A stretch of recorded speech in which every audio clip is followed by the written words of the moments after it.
عمرك سألت نفسك احنا ليه بنلف في دايرة؟ وده اللي هنعرفه في حلقة من حلقات ادفنتشر تايم تحت مسمى دنجن تريد. بس الأول قبل ما نخش في الحلقة، يعني ايه دايرة؟ الدايرة بتعبر عن الما لا نهاية، بتدور من غير نهاية ولا حتى نقطة بداية، انفينيت. بس بعديها خطر على بالي سؤال ما عرفتش إجابته، إحنا كبشر ليه بننجذب للدايرة اللانهائية؟ وبعدها فعلا بدأت أدور على الإجابة واكتشفت إن سؤالي كان غلط، لأن إحنا مش بننجذب للانهائية، إحنا بننجذب لتأجيل النهاية. الدايرة مغرية لأنها بتحل مشكلة خطيرة جدا، الطريق المستقيم دايما ليه نهاية، ولما بينتهي فعلا بيبقى مطالب منك إن أنت تحكم هل الهدف كان يستحق؟ هل أنا وصلت للسعادة؟ هو أنا المفروض أعمل إيه دلوقتي؟ هو أنا مين بعد ما انتهى الشيء اللي كنت بعرف نفسي بيه؟ أما الدايرة مش بتطلب حكم نهائي، كل اللي بتطلبه إنك تدخل العربية الجاية. وده بيوصلنا لتعريف الجنون. Did I ever tell you what the definition of insanity is? Insanity is doing the exact same fucking thing over and over again, expecting shit to change. That is crazy. بس هل الدايرة جنون؟ لا، الدايرة مش جنون. الجنون انك تفتكر ان الدايرة خط مستقيم، وده بالظبط اللي حصل في الحلقة بتبتدي بفين وجيك وهما ماشيين بيدوروا على كهف غامض، لكن من اول لحظة واضح ان فين مش في حالته الطبيعية، بيقعد يسأل نفسه أسئلة غريبة عن معنى حاجات بسيطة جدا، وجيك بيفهم إن الموضوع غالبا ليه علاقة بانفصاله عن فليم برنسس. فين بينكر إن هو لسه زعلان، لكنه بيقول حاجة أهم، بيقول إنه حاسس إن كل حاجة جواه بقت رمادي، وإن صوته الداخلي بطل يكلمه ويديله تعليمات. بمعنى أبسط، فين مش بس حزين، فين فقد الاتجاه، هو مش عارف يعمل ايه ولا يروح فين ولا حتى يفهم هو حاسس بايه. وده مهم لان الانسان لما بيفقد الاتجاه مش دايما بيدور على اجابه، ساعات بيدور على اي حاجه تخليه مشغول لدرجه ان هو ينسى السؤال. وهما ماشيين بيلاقوا قطر معدي قدامهم، في البدايه بيقرروا يستنوا لحد ما يعدي، لكن بعد ساعتين القطر لسه شغال، وجيك لما يبص عليه من فوق بيكتشف ان القطر بيلف في دايره ضخمه وعربياته مش بتخلص، لكن رغم كل الحركه دي هو مش بيروح لاي مكان. ودي اول رساله بتقول لنا الحلقه فيها، ان قبل ما فين حتى يركب القطر مش كل حركه معناها تقدم، ومش كل واحد بيجري يبقى فعلا بيقرب من حاجه. انت ممكن تبذل مجهود ضخم جدا وتتحرك طول الوقت، وفي النهايه بتكون بترجع لنفس نقطه البدايه. جيك بيقترح ان هم يركبوا القطر لحد ما يوصلوا للكهف، لكن اول لما بيركبوا بيطلع لهم وحش وبيهاجم فين بيهزمه، وفجاه الوحش ده بيطلع منه سيف ومعدات ومكافآت زي نظام الجيمنج كده، بتقتل وحش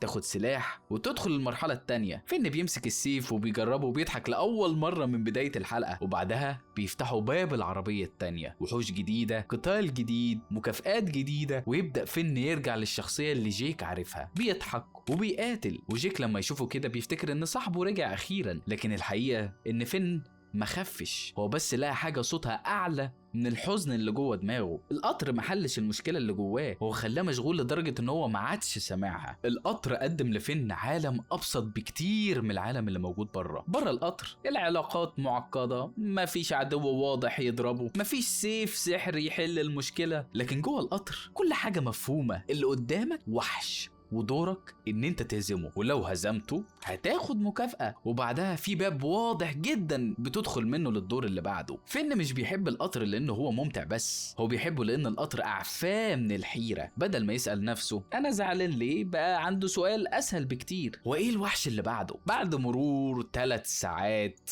جيك ابتدى يزهق، بيقول ان العربيات دي كلها شبه بعض وان هم ممكن يرجعوا بس في وقت تاني، لكن فين بيرد بالجملة اللي بيتبني عليها كل شيء بعد كده، عربية واحدة كمان. هو مش بيقول ان هو هيفضل للأبد، هو بيطلب بس عربية واحدة تاني، لكن دي طبيعة الدايرة، محدش بيدخلها وهو ناوي يضيع عمره كله فيها. كل واحد بيدخلها وهو بيقول المرة دي بس، ايه الهدف ده بس، ايه المبلغ ده بس، الترقية دي بس، وبعديها ارتاح، بعديها اعيش، بعدها هقف، الموضوع ما بيخلص. بعدها بيدخلوا عربية تحس ان شكلها فاضي، وجيك بيفتكر ان هم اخيرا خلصوا القطر، لكن فجأة بيظهر وحش اقوى من كل اللي قبلهم، بص جديد. جيك بيقول لفين ان ده اخر واحد، لكن فين مش بيديله وعد حقيقي، لان القطر بدأ يغير معنى النهاية عنده. كل ما يفتكر ان هم خلصوا القطر بيكافئوا بحاجة اكبر، وكل ما المكافأة بتكبر فكرة التوقف بتبقى أصعب شوية. فين بيهزم الوحش وبياخد تاج جديد، ومن غير ما يستريح حتى بيجري ناحية العربية التانية. المكافأة ما بقتش نهاية المجهود، دي بقت مجرد تذكرة لمجهود جديد. مع الوقت جيك ابتدى يتعب ويجوع، بيحاول يقنع فين ان هم يرجعوا البيت بقى وخلاص يعني، ويعمل لهم أكل، لكن واحد من الوحوش بيقع منه لحم وفين بياكله. وهنا القطر بيعمل حاجة خطيرة جدا، القطر مش بيدي فين المتعة بس، ده بدأ يوفر له كل حاجة ممكن تخليه يقعد في القطر ده. عايز هدف؟ موجود. عايز إثارة؟ موجود. عايز أكل؟ يا عم موجود. عايز تحس إن أنت قوي؟ كل عربية أنت بتخش فيها بتديلك سلاح أقوى من اللي قبله. بمعنى تاني القطر بدأ يقول له أنت مش محتاج تنزل، ودي اللحظة اللي الحاجة فيها بتتحول من وسيلة للهروب لحياة كاملة بديلة. وبعد معركة جديدة بيلاقوا بلورة بتعرض المستقبل. في الأول بيفضل منبهر بنفسه وهو عجوز وقوي ولسه بيقاتل، لكن بعدها بيلاحظ حاجة ما خدش باله منها، في شخص ماشي وراه. جيك كبر هو كمان، مرهق ورجله بتوجعه، ومع ذلك مازال ماشي ورا فين. وهنا فين ابتدى يفهم أخيرا إن قراره بالبقاء على القطر مش بيستهلك عمره بس، هو بيستهلك عمر الشخص اللي بيحبه واللي مش قادر يسيبه يضيع لوحده. فين ما خافش لما شاف نفسه عجوز، وما خافش لما عرف ان هو هيفضل يقاتل للابد. اللي صحاه فعلا ان هو شاف الثمن اللي هيدفعه جيك. وساعات الانسان ما بيعرفش يشوف ان هو بيدمر نفسه، لكنه يقدر يشوف ان هو بيدمر الناس اللي بتحاول تنقذه. فين بيرجع لجيك ويفكه وبيعتذر له. جيك بيفتكر ان هم هينزلوا فورا، لكن فين بيقول له انا هفضل العب شويه بس بعديها هرجع البيت. وده يمكن يبان ان فين لسه ما اتعلمش الدرس، لكن النهايه كانت اذكى بكتير من هو يكره القطر مره واحده وينزل مره واحده. لان الحلقه مش بتقول ان المتعه غلط، ولا ان اللعبه غلط، ولا ان انت تهرب من مشاكلك شويه عشان تاخد نفسك غلط. المشكله مش ان فين ركب القطر، المشكله كانت ان فين قرر يعيش عليه. في فرق بين انك تستخدم الحاجه عشان تستريح وانك تستخدمها علشان ما ترجعش لحياتك ابدا. فين بيدي جيك البلوره اللي بتعرض المستقبل عشان يبص في المستقبل الجديد. المره دي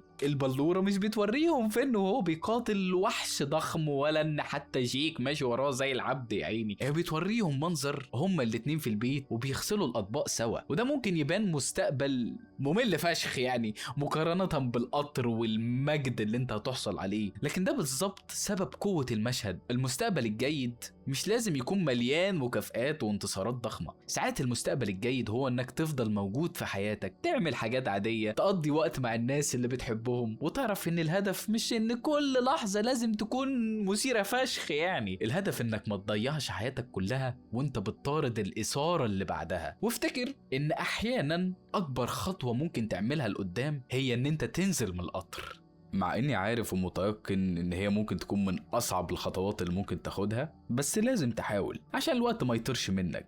يعني احنا دلوقتي حاسين ان الوقت بيسرقنا شوية، بس انا عايزك تتخيل المستقبل انت بدل ما تقول فيه انك حاسس ان الوقت بيسرقك، انت بتقول فعلا الوقت سرقني.